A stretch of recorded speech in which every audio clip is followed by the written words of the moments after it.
So Marina Mabrey has responded to the to everything that's going on. Marina Mabrey just looked like she was just unhinged out there after looking at this. The game between the Sun and the Fever spiraled into total chaos. 6 techs, 3 players ejected, and 2 flagrant fouls all packed into one wild night. But what really set everything off was one explosive moment that blew up online and had everyone choosing sides. Out of nowhere, Marina Mabrey hit Caitlin Clark with a blatant cheap shot, shoving her straight to the floor. And surprisingly, she didn't get ejected. On the other hand, Sophie Cunningham was tossed from the game right away, and fans didn't hold back in calling out the obvious double standard. Are here the night after WNBA Fight Night. Sophie Cunningham putting JC Sheldon in a clinch. Marina Mabrey targeting. If you were already fired up, just wait until you hear how Mabrey reacted afterward. Think the league needs to step in and actually stick to its rules by handing her a suspension? Drop your thoughts in the comments. We want to hear what you think. Let's get into it. Oh, and Marina Mabrey is going to get ejected. If the officials saw that, Marina Mabrey is going to get ejected. Well, they're going to go and look at it. All they had to do was just eject her. All they had to do was eject her, and none of this happens. If the referees had ejected Marina Mabrey, nothing else happens. The Sophie Cunningham situation. Once everything calmed down, the league quietly went back and upgraded Mabrey's foul to a flagrant 2. No press release, no big announcement, just a low-key update buried on their website. Now the real questions start rolling in. How did the refs not catch that in the moment? And why did it take a massive wave of public backlash for the league to finally respond? Even more importantly, will Mabrey actually get suspended like the commentators strongly suggested during the broadcast? Like, there are 4 players fined in that game. 4 players fined in that game, but the referees, the scariest part about all this is that the referees came out with their report. They came out with their report and said, the contact made by Mabrey did not rise to the level of ejection. Additionally, it did not meet the criteria for a flagrant 2 penalty. And it was given as a technical foul, not even a flagrant. We're about to dive into how and why the WNBA ended up reversing its own official's call, and whether that move fixed the situation or just added more fuel to the fire. But first, let's rewind and break down the shove that sparked all the chaos. It is centered around the last 46 seconds where Sophie Cunningham hard fouls JC Sheldon. She gets ejected, JC gets ejected, does Lindsay? I think Lindsay gets ejected. And in watching the broadcast, even the broadcasters at the time mentioned if they would have just ejected Marina Mabrey, this probably wouldn't have. Let's be real, it was a full-speed blindside hit. Caitlin Clark never even saw it coming. She was focused on the play, turned her head, and bam, Mabrey sent her flying to the floor. This wasn't just your average hard foul, it came off as personal. The crowd exploded, and the commentators did too. Everyone thought a flagrant 2 was coming, maybe even a quick ejection, but instead Mabrey just got hit with a regular technical and the game rolled on like it was no big deal. The broadcasters were in shock, the players were heated, and fans were completely losing it. Clark gets poked in the eye, Marina Mabrey doesn't even see what happens, and she just decides to clean Caitlin Clark out of it. And the referees just said, nah, it was not worth an injection. So Caitlin dribbles. Look at how far she is away from the ball, by the way. Look at how far she is away from the ball. Like, that's literally, she's nowhere near the ball. She just jumps at her face. And then she belly bumps Caitlin. Caitlin retaliates by shoving in an unsportsmanlike manner, according to the referees.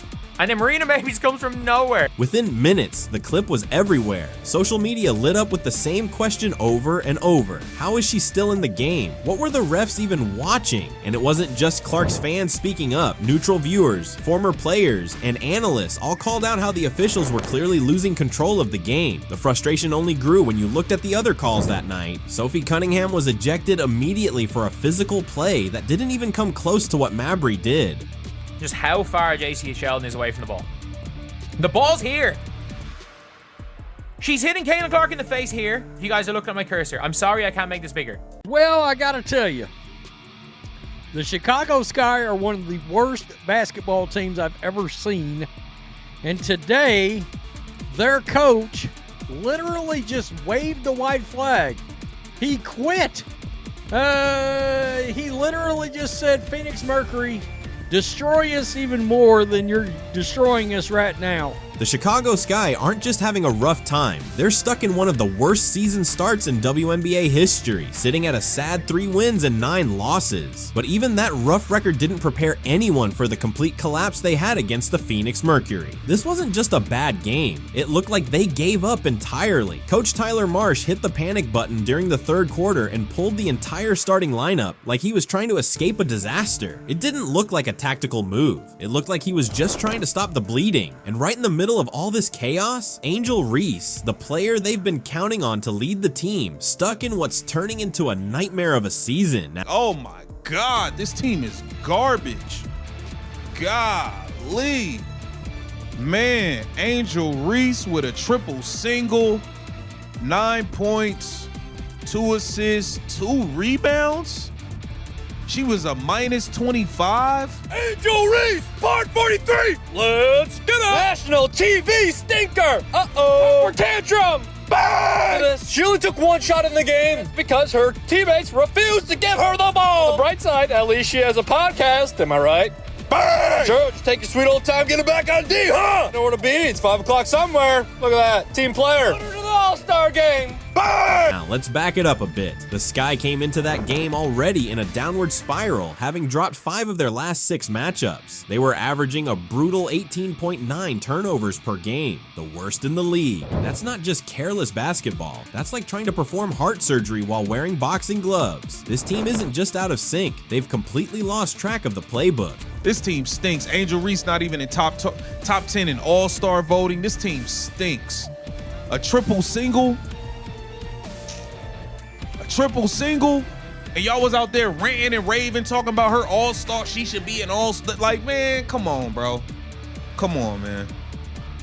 Come on, man. This team is terrible. The Mercury smelled weakness right away and pounced, jumping out to a 31-8 lead in the first quarter, while Chicago practically handed over 13 points thanks to 8 sloppy turnovers. But the moment this game officially entered WNBA disaster territory came in the third quarter. Phoenix started the second half with an 11-3 run, stretching the lead to 25. That's when Tyler Marsh made the move no coach wants to make. He threw in the towel. Angel Reese and Camila Cardoso were pulled from the game, not because of foul trouble or to get some rest, but to spare them from further embarrassment. This wasn't just subbing out starters, it was raising the white flag on national TV. Chicago Sky is more like Chicago, why are you on TV?